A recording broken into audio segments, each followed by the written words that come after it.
is Dr. Sahar Khamis. Welcome to my program, The Bridge, a monthly show bridging different cultures, communities, and faith traditions. Watch The Bridge on America's Voice of the Arabs Network on all social media platforms.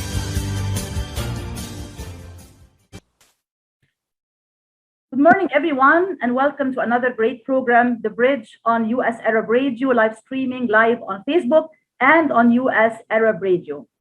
Our topic today is a very hot and timely topic. We're talking about the crisis in Afghanistan. How did we get here and what comes next? And with me this morning discussing this very important and timely topic are two Afghan-American women scholars with a broad expertise on this particular topic. Dr. Farzana Nabi is an Afghan-American with a unique combination of management, research, and military experience spanning across different sectors. She has a decade experience working with the U.S. military, including a one-year deployment in Afghanistan. She conducted a lot of different research on different aspects of Afghan society to help her adopted country, the USA, to better understand the culture and the society of her birth country, Afghanistan. She holds a Ph.D. in social welfare and policy from the University of California in Berkeley. And she also is the current president of Veteran Services USA, an organization helping U.S. veterans and their families. My second guest, Ms. Halima Kazem, is an investigative journalist, filmmaker, and lecturer in journalism and human rights at San Jose State University.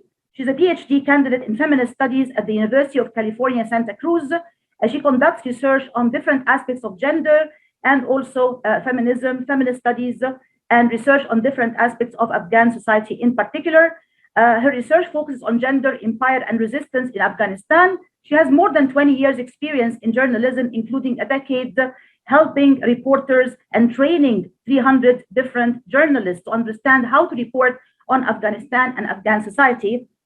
She's a human rights researcher, and she is also the co-producer of a documentary called Front Runner about the first presidential candidates in Afghanistan. Welcome to the show, and thank you so much for joining me this morning. Thank you for having. Thank you so much. So, and especially also Halima, that you're joining us at a very early time. I know it's very early where you are, so thank you for this. Sorry for the inconvenience, and thanks for joining us at this early time. No problem. Thank you. I want to start really with the first part of the question for today's show, which is really, how did we get here? The whole world has been watching, definitely headlines, front page headlines, the news. Everybody is talking about the crisis in Afghanistan, and people are asking the big question: how did we get to this point? What happened to make us reach this particular point? So I'll start with you, Farzana, in terms of trying to understand it from the military perspective and the perspective of U.S. policy. How did we get to this point regarding the crisis in Afghanistan? Assalamu alaikum, Dr. Khamis. Thank you so much for having me on your show. Absolutely. I mean, for the most part, I could sum that up with four main points, and that is hubris, political failures, military missteps, and the failure to learn from history. So let's start with hubris. We, as the US, thought that state building would be the best approach. A Western model of democracy, which failed to account for the reality of a country of people who don't necessarily identify along national lines. We thought if we threw enough money, military might, and other resources at the problem, that we could do this. Regarding policy failures, I would say overall that the US failed to devise a coherent strategy for the ambitious goals that we set out for Afghanistan. The lack of coordination between the government agencies, the changing timelines, the underestimation of how much time it would take to rebuild the country, the mishandling of the presidential elections, the cronyism and corruption, all of those things. In terms of military missteps, I'd say that the US's assumption that the strategy that was implemented in Iraq would also work in Afghanistan was completely incorrect.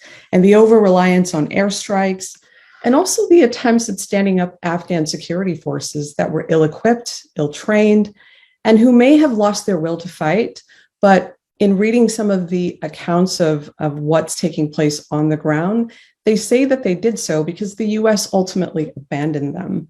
And in my research report on the efficacy of the training for the Afghan military, which I conducted back in 2012, I discussed this disastrous scenario as one possible outcome, and I really did not want to be right. So, in summary, I think that's why we have ended up where we have ended up. As a follow-up to this particular point, Farzana, I think that also there has been some kind of maybe miscalculation and lack of proper estimation, maybe of the grassroots power of a movement like Taliban on the ground. The fact that they have really a big grassroots support in different parts of Afghanistan. Has this been one of the blind spots as well for the US in this particular situation, you think? Absolutely. I mean, I think we looked at, the military might that we possessed as the US, and we just assumed that these were, backwards people who were ill-equipped and didn't have the capacity to take down a superpower like the US. So we underestimated it. And we also took our eye off of Afghanistan at the time we became very much engaged in Iraq. And I think that's where we left this vacuum that they started to fill. What about the fact that the U.S. has also trained more than 300,000, fighters, basically working for the Afghan government, and also spent more than $3.3 billion, funding the Afghan army in the hope that they will be able to defend the country? Was this also another miscalculation, in your opinion, putting the resources, the money, the training in the wrong place? I don't know if it was necessarily in the wrong place. I would say that, like a lack of coherent strategy overall for the war, I think when we went in to train the Afghan military, we didn't do our homework. We didn't take a look at the history of what it means to try to stand up an Afghan national army. And I believe that Halima can really speak to this. She can highlight those historical parallels as to what happened. And had we done our homework, we would have known what some of those pitfalls are. Absolutely. Thank you for giving us the current, understanding of how we got here. And Halima, my question to you, if we want to really contextualize this, put it in some kind of historical context in order to better understand the present and the contemporary situation, the current situation on the ground, and how we reach this particular point in the Afghanistan crisis. How can you help our listeners and viewers understand also the historical context for that, please?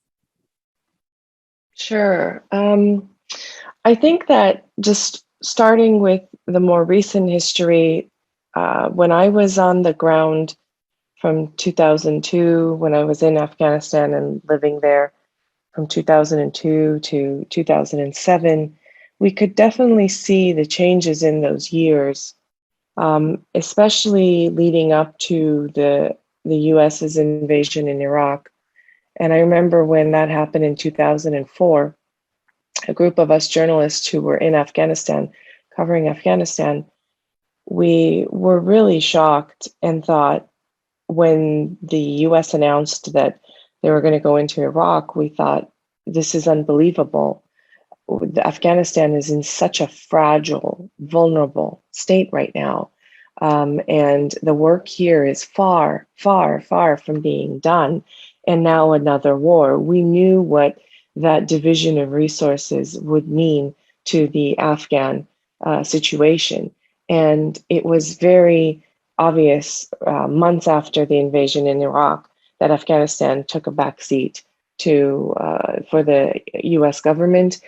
We could definitely see when I would go to the border, in the Pakistani-Afghan border, that the movement was there, and that the Taliban were organizing very early in 2004 to make a comeback into Afghanistan. I could easily travel to the border provinces in Afghanistan, and by 2004 or 5, we could see the movement and the infiltration back from Pakistan into Afghanistan. And that by 2007 had already turned into a major insurgency. And so that was quite obvious to people who were on the ground. And I think many of us reported and called for more attention by the US to what was happening in Afghanistan. But if I could be critical of the US policy, that would be that the United States government played both sides. They attempted to nation build, as Farzana is saying, in Afghanistan, but they also tended to appease and fund Pakistani interests, Pakistani government interests, always differentiating between people and government. And so we could see that the effects of that on the ground. And so that's something to be those conversations in 2004, I'm always reminded of when people ask me, how did we get here? We got here because of very calculated, very obvious missteps and a lack of understanding, as Farzana is saying, of the region and the connections between Pakistan and Afghanistan in that southeastern region, and how the Pashtun tribes really work together in those situations, not to the benefit of the Afghan people. It seems like for both of your answers here that there's really a lot of miscalculation and also misreading of the historical parallels, and also the fact that there is really lack of also proper understanding of the dynamics, the internal dynamics of Afghan society and the relationship with Pakistan, and the fact that it's, Afghanistan is not Iraq, and a lot of miscalculations and misreadings here. Now we are at a moment now where there is really a current crisis, and there's also a lot of frantic evacuation efforts going on, frantic efforts to try to get the US citizens who are remaining there, and also the military, of course, personnel, and get others as well out of the country as soon as possible, as safely and as quickly as possible. Farzana, how are these efforts going so far when it comes to the military personnel and maybe the linguists who are helping them? Yeah, sure. So I'd say that the US's handling of the withdrawal has been disastrous, and I'm not alone in that assessment.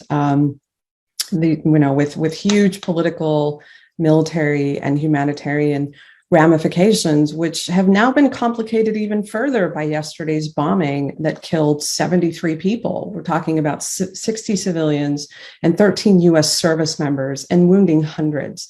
So the Biden administration is committed to getting everyone out, but the focus is still on Americans and US partners, which I assume also includes or means Afghan allies. As of now, there have been about 100,000 people who have been evacuated from Kabul since August 14th, but there are still Americans and Afghan allies trapped with no access to the airport. I've actually been contacted by 2 interpreters whom I worked with back in 2012, both, begging me to get in touch with whomever I can at the State Department or at the Department of Defense to help them out. It's heart-wrenching because you feel like your hands are tied, but there's been a glimmer of hope in these 2 instances, because I've actually been able to contact and find the colonels who had written letters of recommendation for these 2 interpreters, and I've been able to help them get new ones so that their packets are complete. But it's still a waiting game. I heard from both of them last night saying that they have no way of getting to the airport because they're trapped. And again, that bombing that took place yesterday, which ISIS-K has taken credit for, has made it even more complex. I will say that I've also heard from my contacts here in DC that tell me that those who are arriving from in the US from Afghanistan on evacuation flights, they land at Dulles International Airport and then are taken to the Dulles Expo Center. And once their processing is complete, they're sent to other states such as Texas, California, Wisconsin, Ohio, as well as others. And there is this coordinated effort between the Red Cross, the USAID, the State Department, working with other relief organizations to resettle Afghans in these various states. Now, the US hasn't specified the number of Afghans who have arrived in the US, saying that the situation is fluid, but the president has said that all Afghan allies who've been evacuated and are in the US are guaranteed a home. Yeah, it seems like there's also a lot of frantic efforts, a lot of miscalculation, a lot of mishandling as well of the withdrawal, as well as the evacuation efforts as well. Halima, if you were to also comment on the withdrawal efforts when it comes to journalists, scholars, and others, we know that there have been journalists, scholars, and others who have been helping the U.S. military over the last 20 years, the 2 decades that the U.S. has been in Afghanistan, the longest war for the United States. How are the withdrawal and the evacuation efforts going for these as well? So if we're looking at the missteps and the critiquing the withdrawal, I think one of the biggest issues is that the backlog of evacuations has mostly been the SIV applicants, the people who have worked closely with the military, translators, interpreters.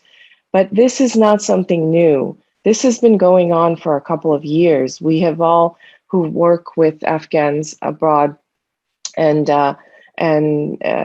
know the sacrifices that they made and the risk that they put themselves in to work with the U.S. military and U.S. government and embassy and other U.S.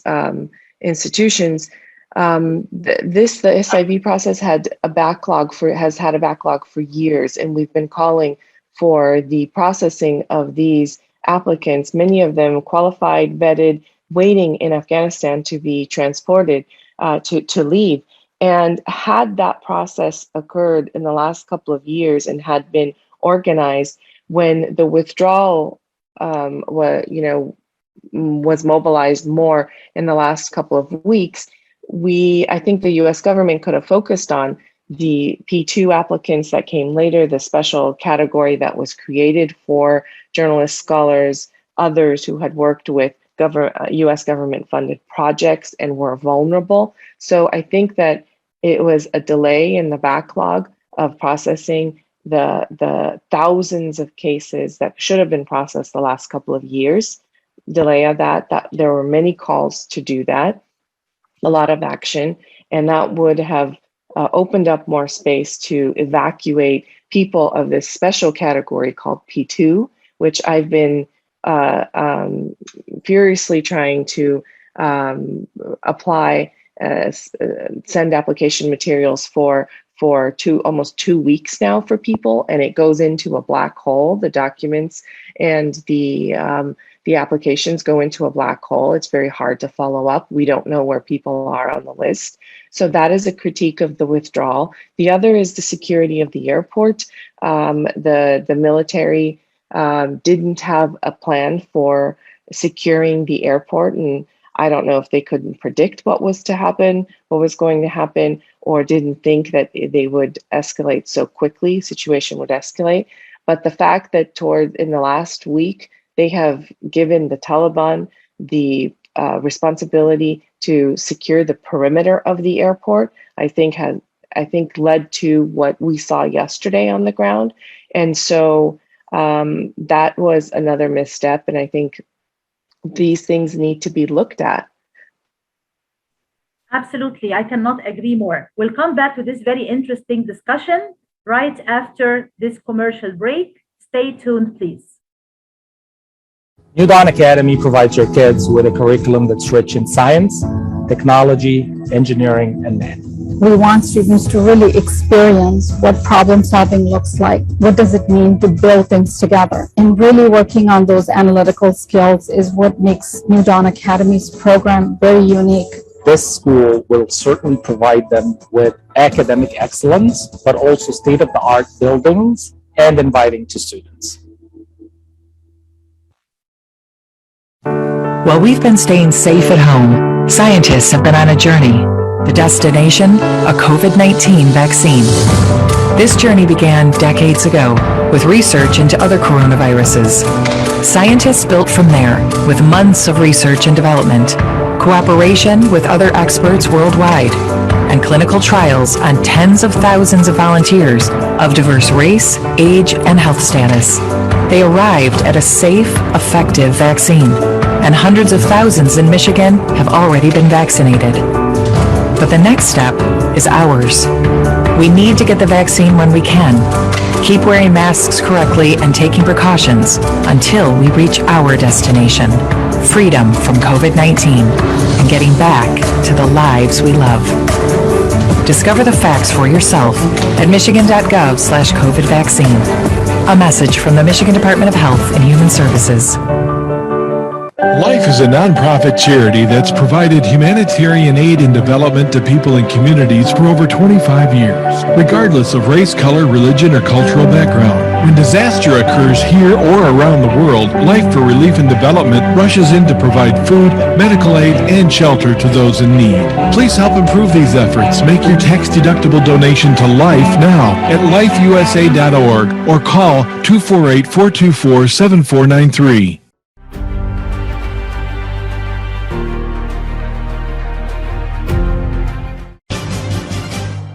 This is Dr. Sahar Khamis. Welcome to my program, The Bridge, a monthly show bridging different cultures, communities, and faith traditions. Watch The Bridge on America's Voice of the Arabs Network on all social media platforms. Welcome back to the show, everyone. This is your host, Dr. Sahar Khamis. We're talking today about the crisis in Afghanistan. How did we get here and what comes next? And with me this morning discussing this very, very important and timely topic are two experts on this particular topic, Dr. Farzana Nabi and Ms. Halima Kazem. So Farzana, what really could be done in order to help to speed up this kind of evacuation process and to do it in the most effective and the most safe way? Obviously, we talked before the break about all the miscalculations and what went wrong. What could be done now as we speak in terms of making sure that we have a quick and a safe evacuation for those who are remaining in Afghanistan? Gosh, Dr. Khamis, I wish I had a very simple answer for you. I think that before the bombings that took place yesterday, we were struggling with the best way to do this. And I think Halima covered this really well in terms of the backlog and all these other things that have been there that we've been aware of, but we've just sort of not done anything about. And I know that I come across as very critical of the US government. And a lot of that has to do with the fact that, you know, I worked at the DoD. And so I was a part of this mission. So it's quite heartbreaking to find ourselves where we were about 20 years ago. I suspect that now, after the bombings yesterday, that our combat operations are probably going to ramp up again. And so what is that going to mean in terms of lives lost, right?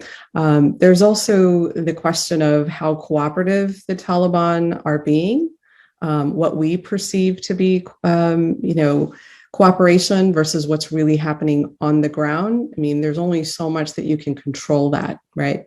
So my hope is that we aren't guided by this artificial 31st August deadline, and that we in fact will be able to get everybody out that we want to or that wants to leave, and we can do so without any more loss of life.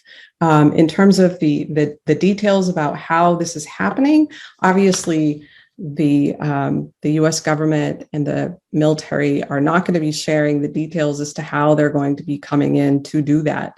But I think the most important thing, and the one thing that nobody wants to see, is any more lives lost. Absolutely. Amen to that. I mean, definitely we're praying and hoping that there will be no more lives lost and that this will gonna go in a much safer way for everyone.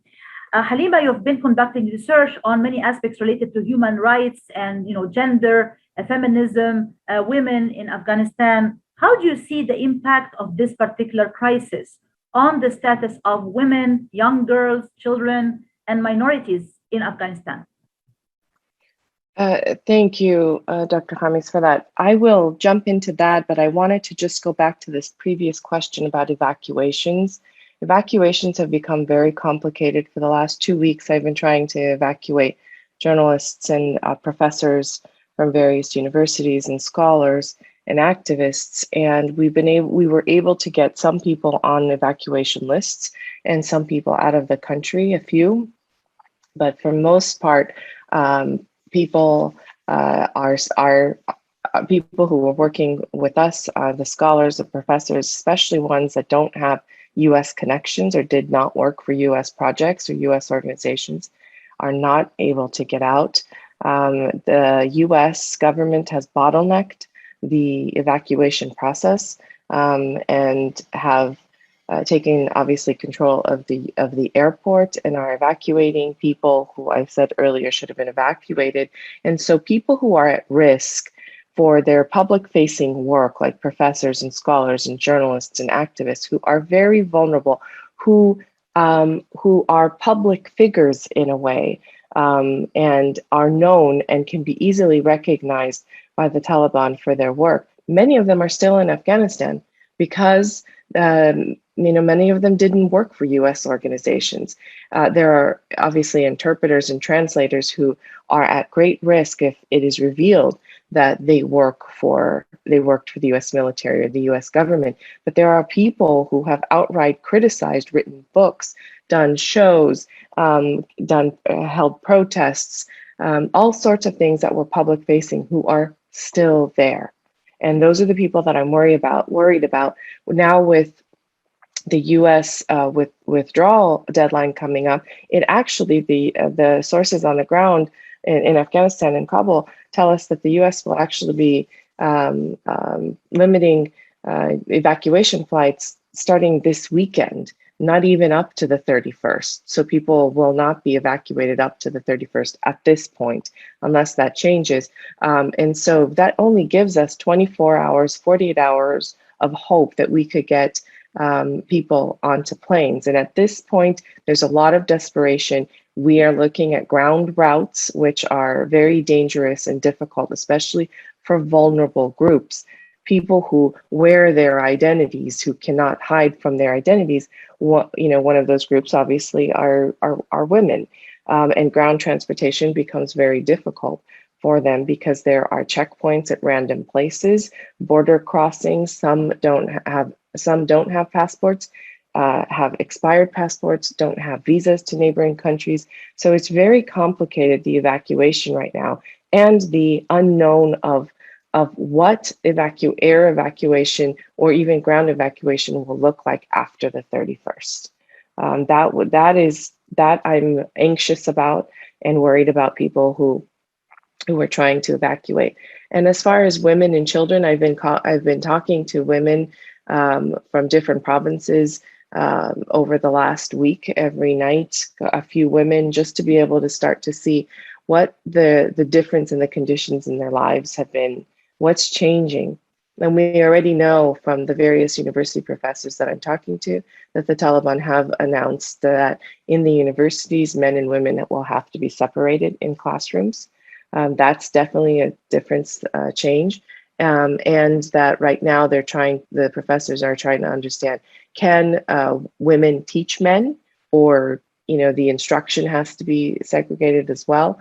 These are all logistical and also issues and changes that are happening. Absolutely, thank you so much for that. And that really brings me into the question of what to expect from Taliban. There's been a lot of speculation. People are saying, it's going to be just more of the same, dark history of women's suppression and just having to wear the burqa and not being able to participate in public space or in the public sphere. Or are we going to expect to see something different? Farzana, I'll start with you to understand the current situation. How do you read the Taliban's take over this time, and can we expect something different from them? Thank you, Dr. Khamis.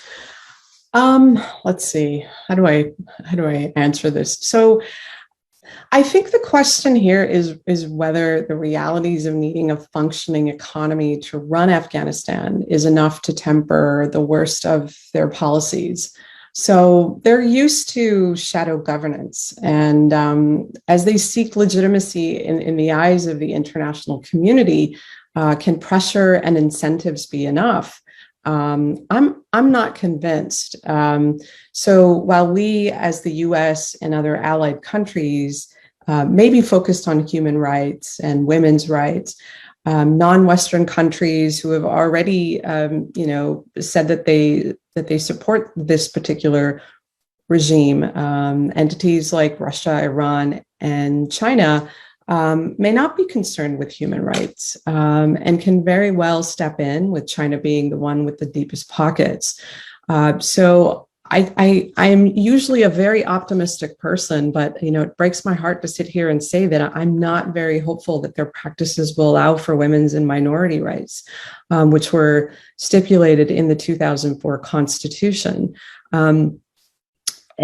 And who knows if that will ever change? I mean, I'm hopeful that it will be, but as long as the Taliban are committed to preventing terrorist activity from spilling over into bordering countries like Iran and China, then the borders will remain open and the transport trade will continue. And so that may allow the Taliban to generate revenue instead of looking for Western countries for support. So those are some very real dynamics that we have to take a look at. I mean, I know that the Afghan vice president is still there, and there are still some other officials, Hamid Karzai, who are speaking with the Taliban to see what they can come up with.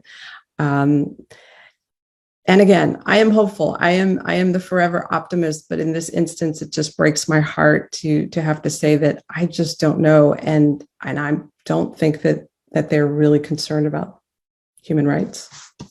Yeah, and there's also a lot of double speak when it comes to Taliban. Like one time they say one thing, then another thing. Oh yeah, we're going to allow women to go to school. Yeah, but they have to cover their faces. But we're not really sure where this is going. As you said, there's a lot of ambiguity.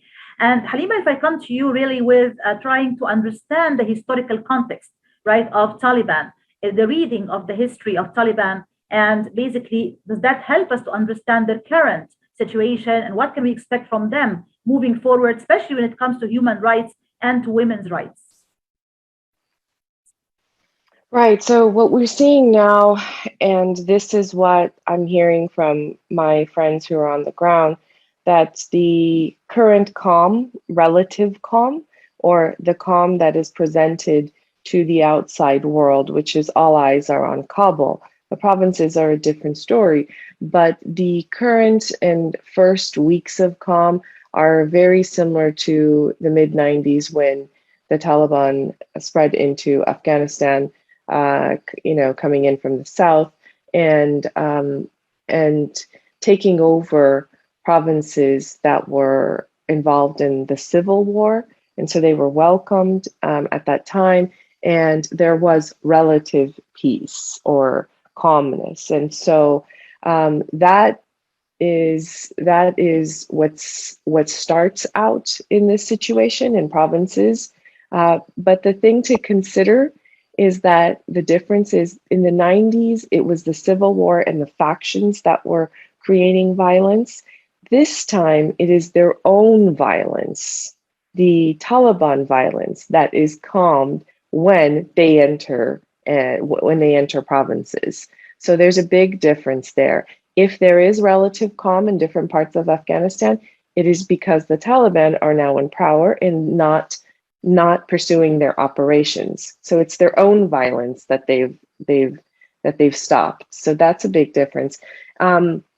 The other thing also is that this time they're coming in with the nod of the US government, because obviously if they're working hand in hand with the US military at the airport situation, there was no pushback or fighting with the US forces that are on the ground and the US government. What I like to call is, the media calls this a Taliban takeover. It was a coup. It was in many ways a US government sponsored coup. I really do believe that, because they were allowed to come in. A lot of this was organized and planned, and the fact that certain governments are now looking at the Taliban as a potential government. I don't see them as a government yet. I see them as a regime that took over through a coup. A government is when they can show the government services, that they have, officials set up in different positions, and that they can run government services. So at this time, they are a regime. I do not call them a government. And as far as human rights, I think that what you were referring to is the double speak and the double standard. I completely agree with that, because just in July, so we're talking about Islamic ideology, right? An Islamic Republic of Afghanistan that is committed to Sharia law. Well, the contradictions are that in China in July, Mullah Abdul Ghani Baradar is the political chief of Afghanistan's Taliban. He was in China and he met with Foreign Minister Wang Yi. This was in July. There were pictures of them in the media standing side by side and having talks and posing for the media. So if the Taliban is committed to an Islamic ideology, well, let's look at China's human rights record the last couple of years. What have they been doing to the Uyghurs? They have been putting them in camps and reportedly converting them and treating them very differently from their populations. Where is Sharia law here? Where is Islamic ideology here? There is a major contradiction. And so I don't buy into all of the talk about we will respect women's rights, we will respect girls' rights. I don't buy into that. The actions don't convince me. And actions always speak louder than words. So unfortunately, it's not a very bright picture, unfortunately, when it comes to human rights and women's rights and minorities' rights and what to expect for them under the Taliban. We'll come back to this very interesting discussion right after this commercial break. Stay tuned, please. Imagine you're on a train track, somewhere miles away. A train is headed your way. You can't see it yet, but it's coming, slowly but surely. If you have prediabetes or you're at risk for type 2 diabetes, you may be on the wrong track, and diabetes could be heading your way. Bit by bit, the danger is getting closer and closer. So should you stay on the track you're on now or move to make a change and reduce your risk? If you have prediabetes or you're at risk for type 2 diabetes, you may qualify for the National Diabetes Prevention Program in your local community. This one-year program could be the ongoing support you need to put you on the right track. Not only did participants lose weight, they cut their risk of type 2 diabetes in half. Ready to get on board for a healthier future? Learn more about the National Diabetes Prevention Program and what else you can do to manage and prevent diabetes at michigan.gov/diabetes. A message from the Michigan Department of Health and Human Services.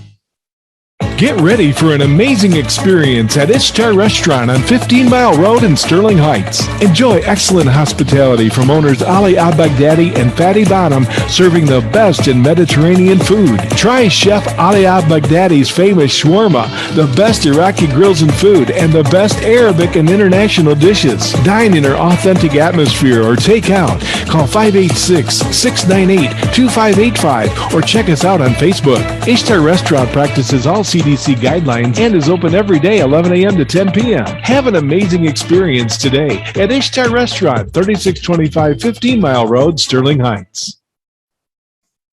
Are your hands feeling numb? Do you feel pain opening up a jar, turning a key? Are you noticing that your elbow and your shoulder are becoming stiff? Or were you recently injured in your arm? Hello, I'm Dr. Albajit Katranji, and at the Katranji Hand Center, which just recently opened down the street from the Somerset Mall, we can provide you with the latest in hand, wrist, elbow, and shoulder care. Visit us at www.katranjihandcenter.com to learn the latest techniques that we have to offer you, and I look forward to taking care of you. Visit us in Troy at 1565 West Big Beaver Road, Building F, or call Katranji Hand Center for an appointment at 248-869-4263. That's 248-869-4263.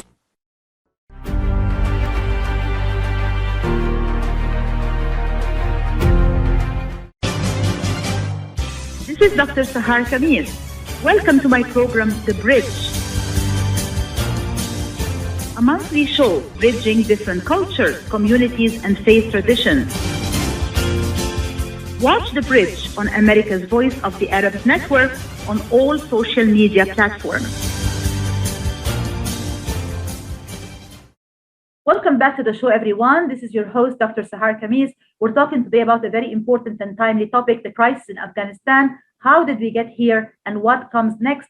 And with me this morning discussing this very important topic are two experts on this particular topic, Dr. Farzana Nabi and Ms. Halima Kazem. So the question of what is happening now really brings us to another point, which is what could be done in order to help the people of Afghanistan? What could be done in order to help those who are most vulnerable, the minorities, the children, women and girls, and what could be done inside Afghanistan as well as outside Afghanistan? It's not a secret that we have now, a huge also refugees crisis that's happening as a result of what's going on in Afghanistan. So let me start with you, Farzana. What's your take on this? Gosh, there's so much that could be done and so many lessons that we can learn from, given what we've tried to do in terms of developing the country in the last 20 years. I think within the country, assuming that we can even get to this place, I think we have to look at putting programs in place that are sustainable, that are not going to collapse because they're so fragile or there's not the infrastructure to support them. So in a lot of ways, yes, there was a lot of good that was done for women and for the people in general when it came to health issues, when it came to women's rights. However, much it may have looked like, a lot of that was just something that appeared on paper and not necessarily practiced. There were freedoms that were enjoyed by women and minority groups. So I would say, again, that within the country, it's really a matter of making sure that whatever programs are set and put in place do not become these elite pet projects that are not sustainable. I would say in terms of helping those outside of the country, I could only speak to this country, and I'd have to say that in addition to the coordinated efforts by government and relief organizations in the US, and I have to say that the US is the best when it comes to those things. The Afghan Americans are also trying to assist in whatever way that they can, because those of us who also immigrated here but did so decades ago realize what it's like to land in a foreign land with nothing but your suitcase, right? And for those who reside in the DC metro area, you can find out about ways to help with sites like Afghan Diaspora Hub, afgdiasporahub.com, which provides resources not only for Afghans who are seeking help in this country and in Afghanistan, but also those who are looking to do something and ways that they can help. If you live in the DMV area, the DC, Maryland, and Virginia area, I had to clarify that so people didn't think I was talking about the DMV. There are ways that you can help, going to the Dulles Expo Center and helping with processing, if you have the language skills, if you have the time. I've heard from my contacts in DC that we have orphans arriving, and that is just heartbreaking, because I used to work for a children's shelter when I was going to college, and I remember what it's like to care for these children. It's one thing to lose your parents, and then another thing to completely find yourself in a foreign country. So there are ways to help, and I'm sure Halima has a lot more to contribute to this too. Yeah, thank you, Halima. I'll come to you with the same question, because that's really on everybody's mind, right? Everybody is heartbroken, seeing the whole situation unfolding, but then the question becomes, what can we do in terms of helping people inside and outside of Afghanistan? What's your take on this, please? So I'll start kind of on a larger level. In Afghanistan, what can be done is for people here to write to their local officials, elected officials, state officials, and make sure that they understand that we still care, that a humanitarian corridor is still needed beyond the August 31st deadline, that people cannot be stuck and held hostage in Afghanistan, that those who want to leave and need to leave because they're vulnerable should be able to leave. So the US, by withdrawing on Tuesday, doesn't stop working on pressuring the Taliban and working towards having a humanitarian corridor planes should still be able to go in and out. Afghanistan is not like Vietnam in the sense that it does not have water access. It is landlocked. So once the airport is shut down and international flights are shut down and the borders are already difficult to get through, people will be held hostage in this country. And those who want to get out and who need to get out, that is their right. And we should have international efforts focused on that. On a U.S. level, we need to widen the refugee net. How many people we can resettle in the United States, and this becomes a very controversial issue here as far as immigration. But in this year, in fiscal year 2021, the refugee limit, I mean, now we're changing because of the Afghanistan crisis, but the US refugee limit was the lowest it has been since the passage of the Refugee Act in 1980. That says a lot, that over the years, we've lowered and lowered our numbers of how many refugees we're willing to, or the US is willing to resettle. That's set at 15,000. We need to widen the refugee net here. And take in more refugees. We do have a moral obligation to the Afghans that we are now calling allies in Afghanistan, but also to those who have found themselves in a matter of a week or two in a situation where they have to evacuate. So widen the refugee net and also ensure that in Afghanistan, under the Taliban regime, that aid and humanitarian relief can still arrive on the ground. That is that we with the drought situation in Afghanistan and now with this political situation, millions of children and families are at risk of starving over the winter. And so this is very important, making sure that clinics and health facilities are still they are able to operate, they have some sort of funding, which becomes very hard because the banks are down in Afghanistan. People can't get money and buy anything, cost is going up. So there are a lot of real problems that this regime has to figure out and figure out quickly. And then at a US level and local level, there are a lot of organizations, and the website that Farzana mentioned is really mobilizing and really trying to put online some of the efforts that people are taking part in. And there's going to be much more of that in the United States. There's a lot of different ways that people can contribute, fostering children. Although I think right now that is kept to Afghan-American families for linguistic reasons. And for the most part, but yeah, there are a lot of US efforts, but I think that what we're doing locally, we also need to put pressure on officials to push the three other points that I made earlier. Absolutely. There's a lot of responsibility there that falls on the shoulders of governments, especially US government in this case, in terms of widening the refugee, quota or number that they can take in for sure, making sure also that the aid gets to the right hands, that people actually get the relief and get the aid, that all of this help gets to the right people. And of course, as individuals and communities, we also have a responsibility for sure. So try please to find out where and how you can help the Afghans and others who are coming from Afghanistan as much as possible. Before we go to the next commercial break, I have a quick question for you, Farzana, about the security situation. I mean, there's a lot of fear, obviously, from the surge or the increase in terrorism and terrorist acts as a result of the current crisis. And you mentioned what happened at the airport and the explosion and the people who died and all of that stuff, which is very scary. How do you really estimate or perceive the real security threats in terms of groups like ISIS or Qaeda becoming more active again in Afghanistan and creating real security threats? Well, yeah. Well, that's why when we as the U.S. declared that this is, our timeline and this is the deadline, this is when we're going to leave.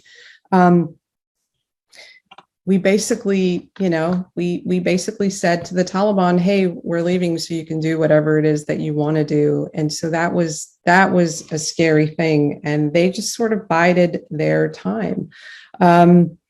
I don't know if it's going to get any safer. And I mean, a lot of it too is the fact that they are only willing to share what they want to share with the international community, right? ISIS-K and the Taliban, I don't know if they get along. They say that they don't. There are others who say that they do. So the fact that, we have now left this vacuum where more terrorist activity could take place, I don't think that we're finished. I think that we will be pulled back, maybe not in the same capacity, but we definitely will not be finished, and we always will have to keep an eye on Afghanistan. Absolutely. I think you're absolutely right. We'll come back to this important discussion right after this commercial break. Stay tuned, please. At Top Rehab Physical Therapy Clinic in Dearborn, we provide effective physical therapy sessions in order to limit pain and discomfort. Top Rehab provides physical therapy care for any diagnosis prescribed by a physician, and we regularly see and treat conditions such as stroke, TMJ, fibromyalgia, sciatica, joint pain, and more. We use a variety of pain management methods, including modalities, soft tissue mobilization, and therapeutic exercise. If you're in need of physical rehabilitation or physical therapy, get the highest quality health care at Top Rehab. Most insurance is accepted, and we're open Monday, Wednesday, and Friday 8 to 6, Tuesday and Thursday 8 to 5, and Saturday 10 till 2. Call for an appointment today at 313-846-0555. That's 313-846-0555. Choose Top Rehab Physical Therapy Clinic on Michigan Avenue in Dearborn. Life's too short to be in pain. Enjoy the first Syrian-style cuisine in Michigan. At Damas Cuisine and Catering, you'll find a wide selection of Syrian foods and sweets in our menu, like frikeh, poisi, grape leaves with steak, mishawi platter, hot mahashi, char-grilled kebab, shawarma, and much more. Get super fast delivery from Damas Cuisine and Catering right to your door. Order online at damascuisine.com/menu and track your order live. Damas Cuisine and Catering, 28841 Orchard Lake Road in Farmington Hills. Call 248-987-4985. Ziyad brand. Quality products from our family to yours. Ziyad Brothers Importing offers the finest quality products, including brands like Sultan, Kraft, Nestle, Hook, Rico Picon, Donna, and many more. Ask your retailer to carry these fine products because you deserve the very best. For more information, visit our website at www.ziyad.com. That's www.ziyad.com. Ziyad, quality products from our family to yours. When you're looking for the best in optical care, Dr. Imad Nakash is your doctor to see. With years of experience and thousands of successful procedures performed, you can trust your eyes to Dr. Imad Nakash. See Dr. Imad Nakash and his professional staff for your eye care needs. There's 2 locations to serve you. In Hazel Park, call 248-336-3937. 248-336-3937. In Rochester Hills, call 248-299-3937. That's 248-299-3937.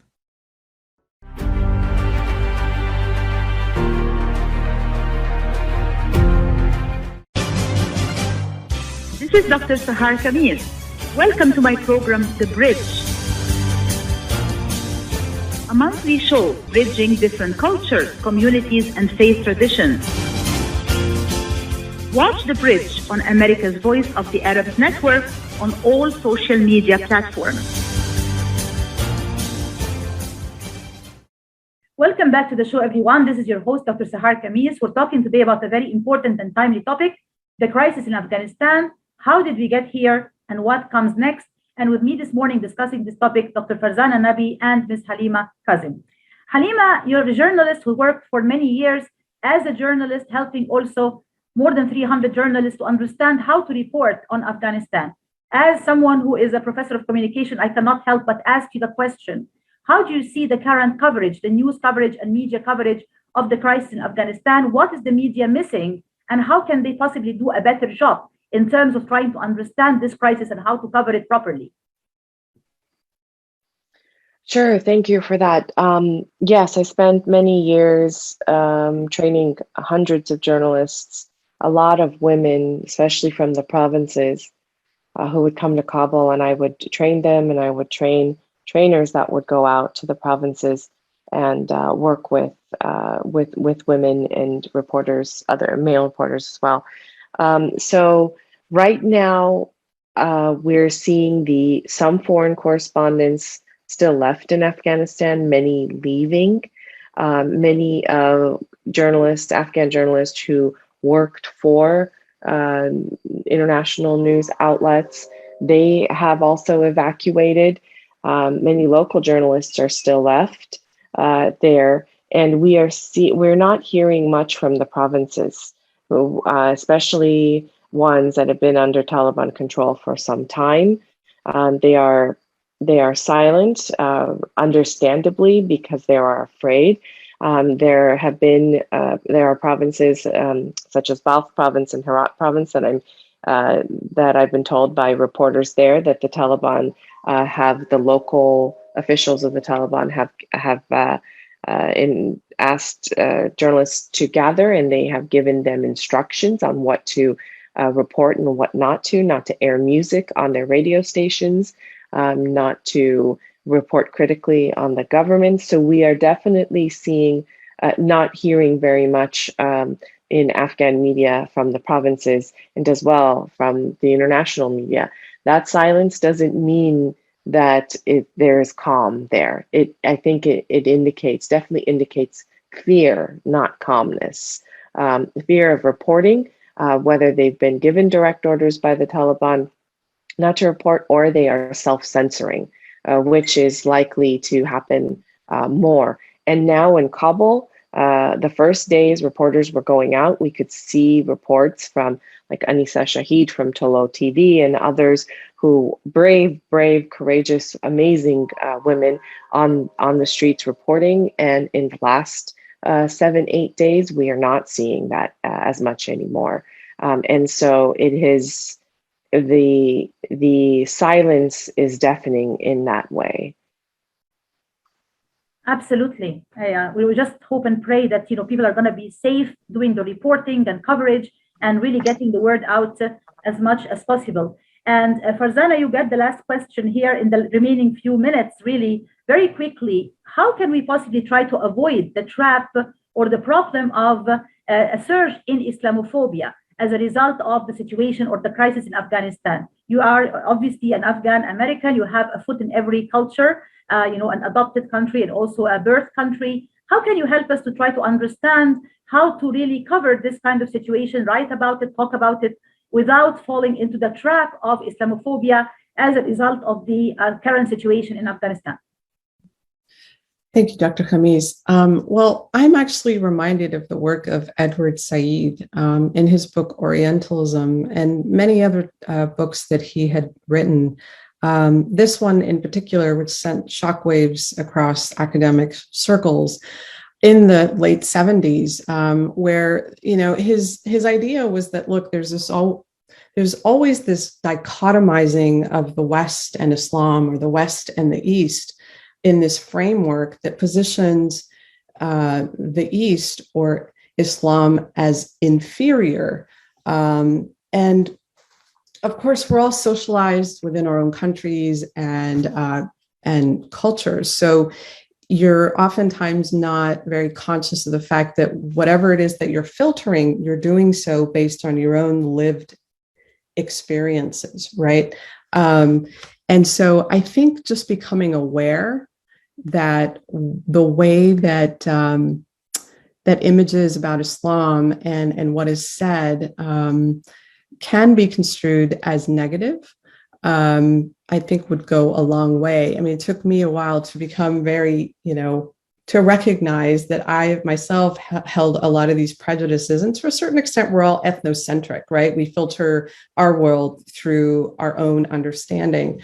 But I think just knowing that that is what happens, that there is this tendency to always make that comparison, and to that one is set as good and the other as bad, and as much if we can try to avoid that as much as possible, I think that is a first step.